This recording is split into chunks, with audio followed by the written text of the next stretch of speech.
Hello again, and for today, I'm coming at you with the long overdue Groyper War update for the white boy summer. So let's go, Kings. Let's go. So yeah, before I really get into it though, I do have a couple of little events that happened before the official start of this year's white boy summer that I want to go over in the Groyper Wars, because I missed it. I either was doing a content drought or fucking it was like right after the election and it really had a fucking content drought. But anyway, we missed talking about the incredible InfoWars hosted debate with Robert Barnes, Esquire, lawyer, and Nick Fuentes, which I thought went really well for Nick.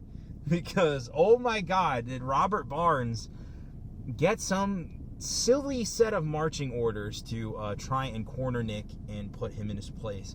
First, he tried using the tried and true neoconservative excuse of Islamofascism. That's what we were apparently fighting for in the Middle East for Israel.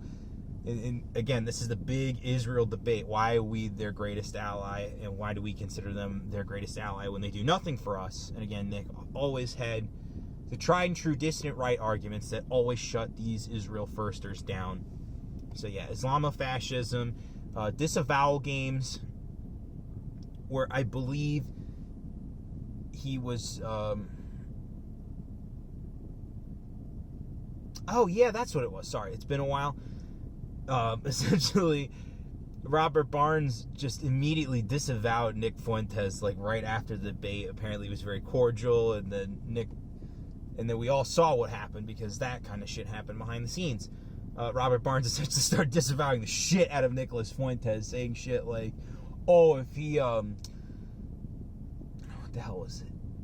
Yeah, his arguments would be making more sense if they were in German." Like, again, just like dumb, cringe, boomer tier bullshit. And then there were the pseudo-sexual insults that Robert Barnes was making after the debate that I just found really strange, as well as everyone else did. You know, just this shit of like him spanking him on his knee. Like, what the, like, we're not in corporal punishment parenthood land anymore. We are in fucking trophy child parenting land of let the TV babysit your kids era, okay? We are in a new paradigm of parenting, and it sucks. Maybe we should fucking bring back corporal punishment, but the way Robert Barnes did it, it was just gross. It was kind of creepy. So yeah, that was a big event that happened before White Boy Summer this year.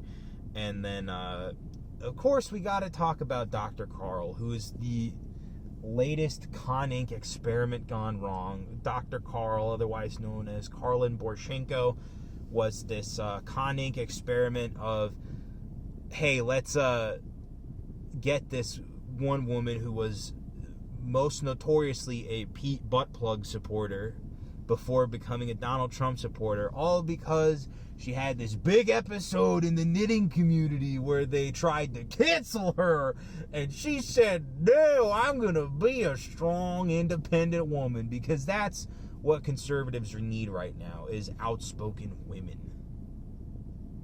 Yeah, anyway.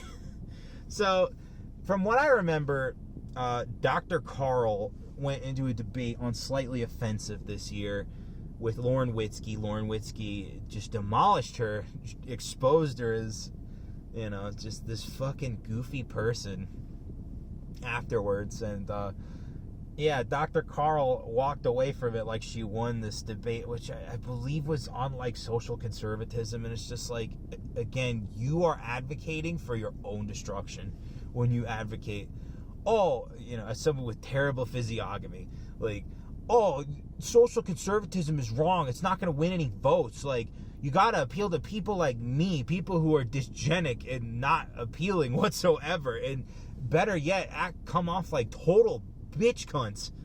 So yeah, beyond that, she accelerated into the critical race theory hullabaloo with Christopher Rufo, and the two of them, along with a couple of other people that I saw go up to a meeting in Idaho somewhere, but those two specifically started disavowing anti-white as an anti-critical race theory argument, which I find to be really stupid.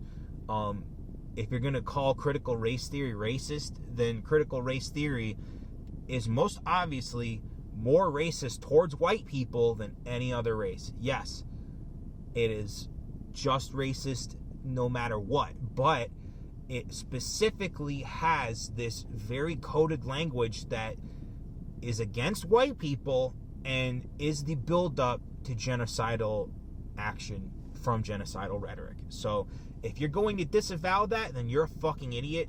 And Groyper's caught on to this shit, obviously, and yeah, just blew her the fuck out. Ex-Groyper general himself, Patrick Casey, snuck into her live stream queue and asked her very pointed questions about why she is so anti-white herself, and it's just very funny. Like, the other thing that Lauren Witzke just totally fucking annihilated her on is that she has an immigrant husband who's also white. And so, like, I don't know, you think this anti-white shit is just a little bit, like, double standardy, a little bit hypocritical, like, maybe, I don't know. I don't like making those arguments, but I mean, she is just a walking contradiction. Like, everything about her is just goofy. And I mean, if you're a libertarian, because she is apparently part of the Mises caucus now, and you take that bitch seriously, like, you need to level up your fucking... You need to level up your figureheads and your leaders, because she is not a leader. She is, in fact, kind of a grifter. And I would say, yeah, be very cautious about Dr. Karl. So, on other people, before we get into White Boy Summer proper, we have Lydia Smith, or whatever her last name is, the girl that is Tim's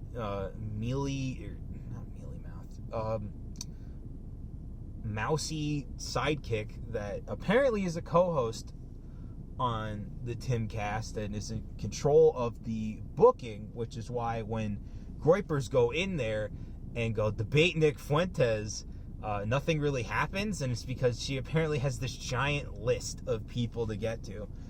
But at the same time, she also doesn't like Nick Fuentes. I remember this because before she was Tim Pool's resident starfucker, she was just this Instagram, or politogram, I would say, celebrity that kind of went around and said, oh, I like Sargon and Jordan B. Peterson and all this other crap. And then just, like, out of nowhere one day, I remember unfollowing her very pointedly on my own account and defending Nick, like, with my real name and face. Because she said some shit about Nick that I was just like, yo, that's not right, and you're listening to content grifters. And I don't remember if I got blocked. I don't think I did, because when she changed her name from Ultraviolet with a 4 and a 0 to Sour Patch Lids or whatever, I could still access both accounts, so I don't think she was that ass mad about it. But at the same time, this goes to show why Nick and people on the dissident right don't get on the shows like the Timcast show or the Joe Rogan Experience. It's always because there are gatekeepers to those kinds of shows that prevent people with further right views from going on said shows. So, yeah, Lydia went on, I believe it was the Chrissy Mayer podcast, and some genius Groyper super chatted about debate Nick Fuentes, and then this is when she revealed her hand that there is essentially a giant long backlog of guests for Timcast, and they do want Nick to be on, but here's the fucking catch, guys. They're going to do an Alex Jones to him because now he's too hot for YouTube, which, don't even get me started. But because Nick Fuentes is too hot for YouTube, they're going to have, like, a counter guest, like when Michael Malice went on with with Alex Jones. And not like when Phil Labonte of All That Remains recently went on with Alex Jones and essentially just egged him on into fucking saying all this insane shit just to see if he'd be proven right, and then he'd just go, yes, let's go. So yeah, shout out to Phil Labonte for not fucking playing Tim's gay game of staying on YouTube. So that's all the early pre-summer stuff I have to go over with the Groyper War updates. So let's get into the White Boy Summer. So yeah, as a result of Nick Fuentes being put on the no-fly list earlier this year because he was involved in the insurrection, Nick decided to take Jaden, rent a car, and then go on a white boy summer road trip across a whole bunch of states. However, I do have to shit on them for a minute as a bunch of dumbass kids. Like, if you're going to go and do a tour, you got to plan, all right? You can't just get a hotel that night or get a car, or get promised a car. No, you have to lock in that car, maybe even with a payment, because they couldn't get a car out of Chicago, delayed them for hours. Then they couldn't get a hotel. I believe it was like in Nebraska and Iowa, because there was some fucking college or high school World Series games going on for the college or high school baseball leagues around the country. And so, yeah, they got fucked over. And then beyond that, the streams just wouldn't work when it wasn't a Nick studio setup. So you weren't getting like a nightly recap or like a hangout stream where everyone's just hanging out on America First. So that was a giant drought of content on his end. And as far as planning, yeah, got to do better next time around. You know, like, y'all can do these events really well, it seems, but like, a tour is a tour, all right? You know, take it from me, someone who has friends in touring bands. Like, there's so much stupid levels of planning to where, like, your day is just scheduled. Like, it's a job. Like, it's not really just let's get in the car and go. Like, it's, no, we have to stick to this rigorous schedule. We have to make it to this place at this time on this day. It's a whole hullabaloo. So, you know, just be aware if you probably will do another road trip. Just gotta watch out for that. So, funny thing happened with Antifa and Jaden McNeil, because, of course, Jaden and Nebraska go together like oil and water, because this kid went to Nebraska, as the lore goes, ran the Turning Point USA chapter, and then dissolved it. Or no, it was Kansas State, actually. So, yeah, they were in all that, and then the Kansas Antifa were like saying, oh, Jaden McNeil's pounding around with Nick Fuentes across the country. Be on the lookout, anti-fascists, for the road dog. And then it just became a really silly meme of just road dog Jaden. So that was really funny.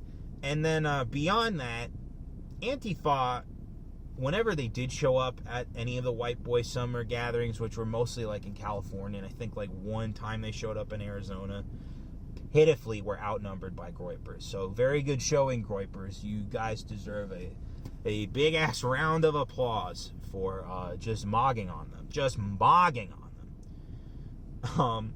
So yeah, they did that. They met with Vince in California and hung out, and I believe K. Alexander Adams, the Groyper Prime of the initial Groyper Wars, did a thing with them, and then they went to Arizona and did a meetup in a mall, and then they got kicked out by the police because mall security was so concerned. So Jaden starts leading this chant of all cops are faggots, which, yeah, very funny, and way less cringe than ACAB. So, yeah, again, just masterful showings of optics and fucking aesthetics. And just overall moggings. And so after that, they went to the Meme Mansion for 4th of July. Apparently there's some gay E-drama there. Wooza and Trey Politics fought. I believe Jaden also stomped Trey Politics into the fucking ground in a no bars hold boxing match.